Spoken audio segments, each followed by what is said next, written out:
ኦርቶዶክሳውያን ወዴት መስመር ነው ሊወስዱን ይፈልጉት? ምንድነው በደላችን? ምንድነው የበደልነው? ታሪክ አልሰራችም፣ ትውልድ አልገነባችም፣ በወኔ ሀገር አልጠበቀችም። ኦርቶዶክሱ በነገራችን ላይ በዚህ ዓመት እንኳን እንዲያው ለመተንተን ባያስፈልገኝም ደሞዝተኞች ቅጥረኞች ትውልዱን እየጣሉ ሲሄዱ እና አቡነ ኤርምያስ አይደሉም እንደ የነበሩት? አይደሉም ወይ? ይህች ቤተ ክርስቲያን የትውልድ ዕዳ ናት ወይስ ሕይወት ናት? ቤተ ክርስቲያን የሀገር ሸክም ናት ወይስ መፍትሄ ናት? ጎበዝ፣ እንደ ባለ ዕዳ እንዴት ታየች? እንዳልሰራች እንዳልፈጠረች እንዴት ታየች? እኛ መምራት አንችልም? ኦርቶዶክሱ አያውቅም፣ ዕውቀት የለውም፣ የመሪነት ጥበብ የለውም ያለው ማን ነው እንዴ? አይችልም ወይ? ፊደል አልቆጠርንም? የኛ ክርስቲያኖች ኦርቶዶክሳውያን የሉም እንዴ? ቢያንስ እንዳይከፋችሁ አላችሁ አይባልም? አይባልም ወይ? ይገሉናል፣ ዝም አለ። ያቃጥሉናል፣ ዝም አለ። ይፈጁናል፣ ዝም አለ። ያፈናቅሉናል፣ ዝም አለ። ዝም አለ። በጅምላ ቤተ ክርስቲያን ያቃጥላል፣ ዝም አለ። እስኪ ልጠይቃችሁ ኦርቶዶክሳውያን፣ ይሄ ሕይወቷ ቤተክርስቲያን አንድነቷ ዝም አሰኛት ሕይወቷ እንጂ እንደ ባለጉት ብንባልግ እኖራለን ወይ? አንኖርም። እስኪ አንድ ነገር ላስታውሳችሁ። ሲዳማ ክልል ለመሆን 11 ይባላል፣ ታስታውሳላችሁ? ክልል የመሆን ጥያቄ አነሳ። እሺ አንሳ፣ መልካም ይሁን፣ እኛም ቸገረን። ክልል ለመሆን ስንት ቤተ ክርስቲያን ተቃጠለ፣ ስንት ኦርቶዶክሳዊ ታረደ። እኛ መስዋዕት እየቀረብን ነው እንደ ክልል የሚፈጠረው? እንደ መስዋዕት መባ ኦርቶዶክስ የታረደ ነው እንደ መባ። ጎበዝ፣ እሽንቶ ታስታውሳላችሁ? ጀዋር ተከበበ። ማን ከበቡ? እነሱ። ለምን ተከበበ? እኛ ታረድነ እንዴ? የተከበቡ እነሱ፣ ምን ታረድ እኛ ስንታረድ ለምን? ኦርቶዶክስ አይደል? እሺ ተውት፣ ሳጫሉ ሞተ። ኦርቶዶክስ ነው፣ ወንድማችን ነው። ባይሆንም ደግሞ የሀገር ሰው ነው፣ ሰው ነው፣ ሊሞት አይገባው። ማን ገደለው? እነሱ። ስለገደሉት ማን ሞተ? እኛ። የተቃጠልን እኛ፣ የሞትን እኛ። እንዴ አልበዛም በደሉ? አልበዛም ወይ? ቀንበሩ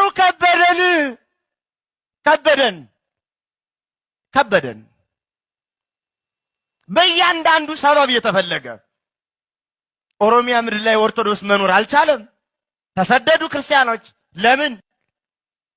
ዜጋ አይደሉም? ማመን አይችሉም? በፈለጉት ማምለክ አይችሉም? የነፍጠኛ ታቦት ይውጣልን። ማን እንዴ? ጎበዝ፣ ይቺ ቤተ ክርስቲያን በደሏ ምንድን ነው? እኛ ክርስቲያኖች ራሱ ምንድን ነው የበደልነው? ምንድን ነው የበደልነው? ዝም ማለት፣ መረጋጋት፣ እንዳበዱት አለማበድ፣ ሀገሬ ሕይወቴ ማለት፣ ታሪኬ ማለት ወንጀል ነው? ወንጀል ነው ወይ? አስባችሁታል? ባለፈው ወራት እዚህ ከተማ ጥምቀት አክብረናል፣ አክብራችኋል። ጥምቀት ማክበራችን ለነሱ እንጀራ ነው። ምን ጎዳ? ጥምቀት ስናከብር እንጀራ እንሰጣለን። ኦርቶዶክስ ባትኖር ስንት መስሪያ ቤት ይዘጋል። ሰው እንጀራውን ይጣላል። እንጀራውን የሚበላውን ሰው ይደፋል ወይ? እኛ እየሆነብን ያለው እንጀራ እናቀርባለን፣ ይጠሉናል። እኛ ማንንም ክፉ ይሁን አንልም። እንተና ተቀይሮ እንተና ይምጣም አይደለም ጉዳያችን። ኦርቶዶክሶች ዜጋ ናቸው ወይ?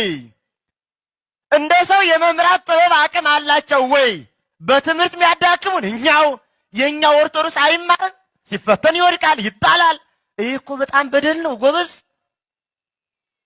ይሄ እኮ ማሰብ ይጠይቃል እንዴ! ማሰብ ይጠይቃል እኮ።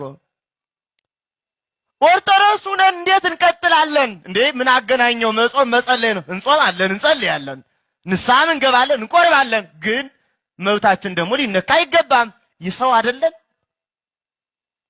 ቅድስት ቤተ ክርስቲያን ትናንት በነበራት ሕይወት ቅድም ሰምታችኋል። አዲሲቷ ኢትዮጵያ ኢትዮጵያ የሚሉን የትኛው አዲስ? የትኛው አዲስ? እኛ ምን መሄድ ምን ፈልገው እስከ ዜማችን ነው። ዜማችን አሮጌ ነው። እኛ ምን ፈልገው እስከ በዓላችን ነው። በዓላችን አሮጌ ነው። እኛ የምንፈልገው እስከ ገዳማችን ነው። ገዳማችን አሮጌ ነው። እኛ መሄድ የምንፈልገው እስከ ሁለንተና የክርስቲያን ሕይወት ነው። ሕይወታችን አሮጌ ነው። እኛ መሄድ የምንፈልገው ትናንት በነበረው የብራና ታሪካችን ነው። አሮጌ ነው ወይ ታሪካችን? እንዴ መጠይቁ ይጠይቀናል። አዲስ አዲስ አዲስ ምን አዲስ? እንሰራለን፣ እናመርታለን፣ እንለወጣለን፣ ማደግ ይገባናል። ለሀገር አበርክቶ ሰላም ማውጣት አለብን። ግን ክርስትና የበደለው ምንድን ነው? በምዕራባዊ አእምሮ ቅድም መምህር ባረ ጥበብ እንዳሉን በምዕራባዊ አእምሮ እየተሸወድን ሀገር ነውና መረጋጋትን ብለን ስላል ፍርሃትም አይደለም። ይህም መታወቅ ያለበት ጉዳይ ነው። ኦርቶዶክሳውያን ምን ይሰማናል? በዚህ ዘመን ምንድን ነው የሚሰማን? ድርሻችን ራሱ የት ላይ ነው? ማበርከት መስጠት የምንፈልገው የት ላይ ነው? እየሆነብን ያለንስ ገብቶናል ወይ? ገብቶናል ወይ? ለማጮህ ለማሸበር ለማስጨነቅ አይደለም፣ እየሆነ ስላለ ስለሆነ ይሉንታ የሌለው አኗኗር። እንዲያው ጉዳያችን ጥያቄያችን ትንሹ ላይ አንጠይቅም እንጂ ለ130 ዘመን በታወቀው ለማለት ነው። ከዚያ በአፄ ዳዊት ያለውን ትቼ 130 ዘመን መስቀል አደባባይ አክብራ ያንተ አይደለም ይባላል? ይባላል ወይ? እንዲህ ይባላል? የት ነበሩ? የት ነበሩ? ታሪክ እኮ ይፈርዳል። እናንተ አሁን ቤታችሁ ላይ ትዳራችሁ ላይ አንድ ጎረምሳ መጥቶ ውጣልኝ፣ ሚስትህም ሚስቴ ትሁን፣ ቤቱም የኔ ይሁን ይባላል? አይባልም። እኛ የገጠመን እንዲህ አይነት ነው። እንዲህ አይነት ኦርቶዶክሳዊነት የተጠላ ሆነ። ኦርቶዶክሳዊ ጠልነት መጥራት እስኪያቅታቸው ድረስ ደረሱ። ለምን?